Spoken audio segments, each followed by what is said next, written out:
Bonjour à tous et bienvenue pour ces épisodes numéro 16, 17, 18 de la ligne droite.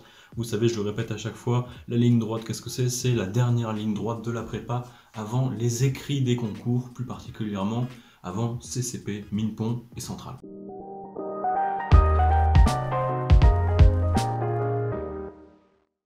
Alors tout d'abord, vous l'avez vu dans le titre, n'oubliez pas votre convocation. Bon, je sais que c'est un peu tard pour ceux qui passaient E3A et Elix et ceux qui n'avaient pas encore imprimé leur convocation, ça a dû être trop tard pour eux, je pense. Mais du coup, pour ceux qui passent ni XENS, ni E3A, ou même d'autres concours tierces en amont, bah en fait, juste pensez, imprimez vos convocations. Voilà, moi je sais que je l'ai imprimé un peu après, et je dis pas que la majorité des gens les oublient, mais je suis persuadé que parmi tous ceux qui regardent, bon, on n'est pas des millions, mais parmi tous ceux, il y en a forcément quelques-uns qui ont oublié pour l'instant d'imprimer leurs convocations. Après, moi j'ai imprimé tout CCP, Minpon, Centrale et tout, mais du coup, imprimez-les bien et surtout prenez-en conscience parce qu'il y a des informations utiles dessus. Par exemple, entre autres, au concours, tout est numérisé parce que c'est plus pratique, c'est juste une question de logistique. En fait, tout est numérisé, donc toutes les copies passent dans des scanners. Du coup, il y a certaines règles. En gros, le truc, c'est que on n'a pas le droit au stylo plume de base. Donc tous ceux qui écrivent au stylo plume, bah dommage. Aussi, comme c'est numérisé, on perd une partie des couleurs. Du coup, on n'a pas le droit au vert, on n'a pas le droit au bleu turquoise, je crois bien. Et aussi une autre chose qui va intéresser beaucoup plus de gens, dont moi j'ai été surpris, on n'a pas le droit au Tipex. Donc Tipex, c'est-à-dire tous les blancos, en gros, que ça soit c'est genre les pots avec les pinceaux, que ce soit les stylos blancos, même les souris, on n'a plus le droit. Donc dommage. Du coup, il faudra apprendre à rayer, tout simplement. Ça va être compliqué pour pas mal. Donc pour être sûr de ne pas faire de conneries, ta souris ou ce que tu veux, pas tu le jettes, mais genre tu es sûr de le laisser sur ton bureau avant de partir. Parce que en fait le problème c'est que comme on passe dans le scanner, forcément tu te doutes bien qu'il y a un bon nombre de copies, au bout d'un moment ça chauffe. Et je pense que tu sais que le blanco quand ça chauffe, ça coule. Et du coup, quand ça coule, c'est que forcément un scanner, voilà, il y a toutes les copies qui passent dedans. S'il y en a une où il y a du blanco et que ça coule, forcément ça en met partout, sur le capteur, partout, et tout le monde est niqué en fait tout simplement. Et du coup, c'est clairement pas le bon plan. Et du coup, c'est interdit les blancos, c'est interdit tout simplement. Donc, sans doute il y aura des sanctions, peut-être 0 sur la copie si tu mets du blanco, pour être sûr qu'il n'y ait pas de problème dans les scans. Du coup, voilà, éviter tout ce qui est blanco, tout ce qui est stylo trop pâle aussi, il faut écrire en bleu ou en noir pour certains, mais bleu foncé, c'est écrit bleu pâle, forcément au scanner, il risque de pas voir grand chose, ça risque un tantinet de l'énerver le correcteur, donc bon, fais gaffe à ta place. À ta place, j'écrirai avec une encre noire ou bien bleu foncé, et pour certaines épreuves, faut s'intéresser là-dessus, mais certaines épreuves qui autorisent les feutres, donc c'est les petits stylos un peu feutres comme ça, donc c'est toujours intéressant. Et aussi un autre truc qui va te servir plus le jour, et pas vraiment en préparation, mais surtout le jour, j'ai découvert sur ma convocation que c'était pas comme au bac où il fallait te présenter 15-20 minutes en avance, non. Il y en a certains, c'est 3 quarts d'heure en avance.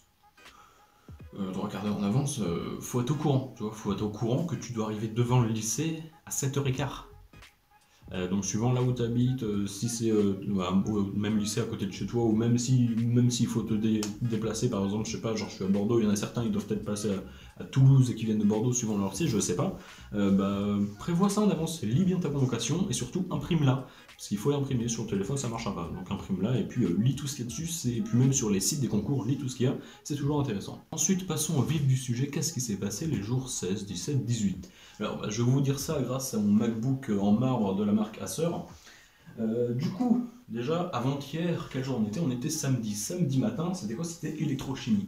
Électrochimie, tout ce qui touche aux piles, courbe intensité potentielle, tout ça, t'as compris, ça en fait partie. Ça, c'était le matin.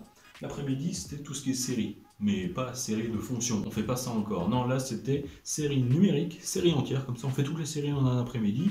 C'était fini. Et je parle pas de série Netflix. Hein. Et ensuite, après, 1 heure, peut-être à peu près, pour bosser les équadifs en informatique. Donc, c'est relativement basique. Il y a juste quelques programmes à connaître. Voilà comment ça marche, la méthode de l'air. Mais je te rassure, la plupart du temps, même s'il faut pas compter absolument là-dessus, la plupart du temps, le fonctionnement du programme que tu es censé écrire, il est rappelé dans le sujet presque à chaque fois. Ensuite, le lendemain, donc le jour 17, c'était dimanche. Dimanche, voilà, tranquille. Le matin, c'était suite de fonctions, série de fonctions. Donc dans la continuité de ce qu'on avait avant, c'est dans les suites et séries de fonctions, on parle des séries entières, c'est pour ça on avait tout prévu, t'as compris le mentaliste, on avait mis les séries entières avant, tout était calé, parfait. Et puis voilà, donc suite et série de fonctions, c'est fait. Il y a juste quelques théorèmes à revoir, voilà, comme théorème de la double limite, théorème d'intégration terme à terme, tout ça qui est dans les suites et séries de fonctions. C'est toujours bien de le revoir parce que je suis pas sûr d'être 100% bon là-dessus. Donc bon, on va toujours voir. Et ensuite, l'après-midi, qu'est-ce que c'était? L'après-midi physique. Physique, qu'est-ce que c'était? C'était l'électromagnétisme. L'électromagnétisme, Maxwell et tout ce qui va avec, ARQS magnétique, tout ça, l'aimantation, tout ça, t'as compris, c'était dedans. Ainsi que les jeux CJCFR, j'ai bossé ça aussi, donc ça m'a pris tout l'après-midi. Et le soir, c'était un thème d'anglais, donc rien de plus basique. Voilà, on a cherché un thème sur internet, on l'a fait, on a corrigé, c'était bien sympa. Ah, j'ai aussi oublié de dire, mais samedi soir, on a fait des petits sujets de français, tout simplement, et puis un petit résumé. Donc voilà, on avait un peu bossé le français. Aujourd'hui, relativement chargé, je ne vais pas vous le cacher. Je suis plutôt fier de moi, oui, de ce que j'ai réussi à bosser aujourd'hui. J'ai pas fait exactement ce qui était prévu. Ce qui était prévu, c'était conversion de puissance. Conversion de puissance, c'est 5 chapitres, c'est ultra fat.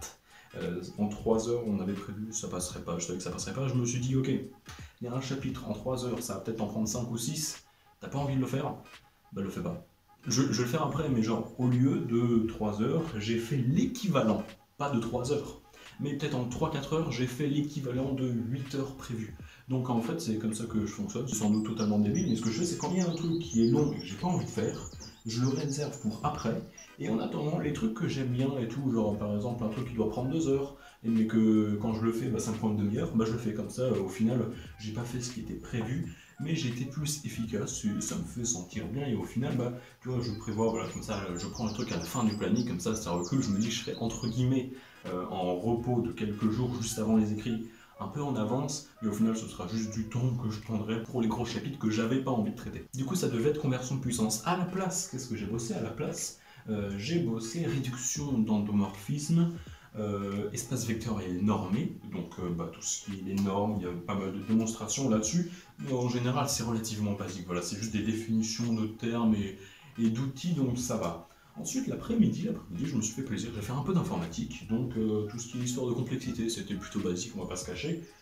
Une fois que tu l'as vu une fois, en fait, tu l'as compris, et normalement tu l'assimiles et ça se perd pas, si tu l'as bien bossé une fois, donc j'ai pas eu trop de soucis. Et ensuite, les invariants de boucle, parce que je te cache pas qu'à chaque fois, les sujets, quand ça parle d'invariants de boucle, je sais la question, et comme je sais que presque personne arrive au bout du sujet, si j'ai une question et que je continue à faire le reste, à aucun moment j'arriverai à la fin et je me dis ah j'ai tout fini et il me reste une que je sais pas faire. Donc en fait à chaque fois je zappe la question, mais le temps que je la fais pas j'en fais d'autres, donc au final c'est toujours bénéf. Mais je dis que si à un moment j'arrive à la fin d'un sujet, si je peux taper peut-être un petit 19 au lieu d'un petit 18, c'est toujours ça de prix, donc j'ai bossé les invariants de boucle, comme ça normalement ça devrait être bon. Mais c'est pas tout, rassure-toi, non, parce qu'après qu'est-ce que j'ai bossé en SI?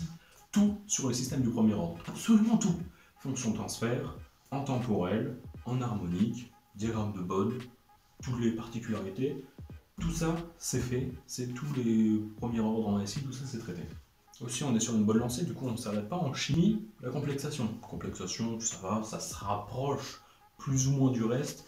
Une constante, c'est pas la même que les autres, mais quand tu sais ce que c'est le concept de la constante, ça va relativement bien. En plus j'avais bien écouté en cours les dernières semaines, on avait retraité la complexation, du coup c'était bien rentré, du coup pas de soucis à ce niveau-là, et donc la complexation ça s'est relativement bien passé, voilà. Ensuite j'en ai aussi profité, je suis repassé sur des maths, j'ai fait intégrale impropre, donc tout ce qui parle d'intégrabilité, de primitive, en gros, mais niveau un peu plus, tu vois, c'est-à-dire vraiment la rédaction de pourquoi est-ce qu'on peut intégrer et qu'est-ce que ça donne, donc ça c'était des maths, et juste après, dans la suite logique des choses, intégrale dépendant d'un paramètre. Donc écoute, voilà, j'ai fait ça. Il y avait quelques petits théorèmes que je n'étais pas sûr dessus, mais en fait, c'est juste que j'avais pas pris le temps de les revoir. Mais en fait, ça va, voilà, le théorème de continuité, théorème de classe C1, CP, etc. Tout ça, en fait, ça va. Une fois que tu l'as vu, une fois et que tu t'es vraiment investi dedans, ça passe tout seul, donc au moins c'est fait. Et je ne me suis pas arrêté là parce qu'il reste un truc, j'ai fait la mécanique quantique, donc toute la mécanique quantique, au moins c'est fait, et puis c'était plutôt stylé, voilà. Il y avait 2-3 démos qui sont pas évidentes dans le sens où si tu les as jamais vues, c'est compliqué de retomber exactement là-dessus, même si au final elles sont plutôt basiques, voilà. T'as du lambda de Broglie, qui s'écrit de Broglie d'ailleurs, mais c'est bien de Broglie, et puis voilà, puis Inégalité d'Eisenberg, je crois que c'est Heisenberg.